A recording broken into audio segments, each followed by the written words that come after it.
জাতীয় দলে সাকিব আল হাসানকে ফেরানোর প্রচেষ্টা অব্যাহত রেখেছে বাংলাদেশ ক্রিকেট বোর্ড।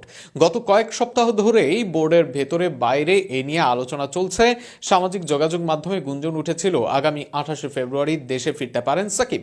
এমনটা হলে পাকিস্তানের বিপক্ষে মার্চের দ্বিতীয় সপ্তাহে অনুষ্ঠিতব্য ওয়ানডে সিরিজে তার খেলার সম্ভাবনাও তৈরি হতো। তবে চলতি মাসে তার দেশে ফেরার বিষয়টি আপাতত নিশ্চিত নয়। তবে প্রক্রিয়া থেমে নেই। বিসিবি পরিচালক আসিফ আকবর এক টক শোতে জানিয়েছেন সাকিবের সঙ্গে তার নিয়মিত যোগাযোগ রয়েছে। সম্প্রতি যুক্তরাষ্ট্র সফরেও তাদের কথা হয়েছে।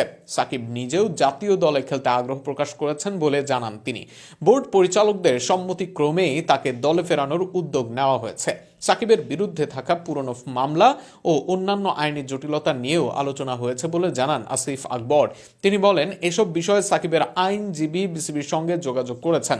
খুব দ্রুত, সম্ভবত রোববার বা সোমবারের মধ্যে মামলার নথিপত্র সরকারের কাছে পাঠানো হবে।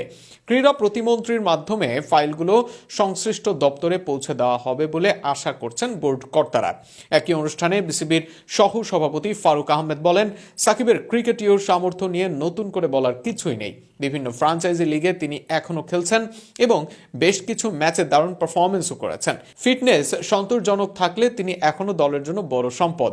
তিনি বাংলাদেশ ক্রিকেটের একটি শক্তিশালী ব্র্যান্ড। এদিকে আসিফ আকবর বলেছেন, যেহেতু সাকিব দেশে একটি পূর্ণাঙ্গ সিরিজ খেলতে চান, সেক্ষেত্রে সেটি যদি পাকিস্তান সিরিজ হয় তাহলে দায় মুক্ত হতে পারি আমরা।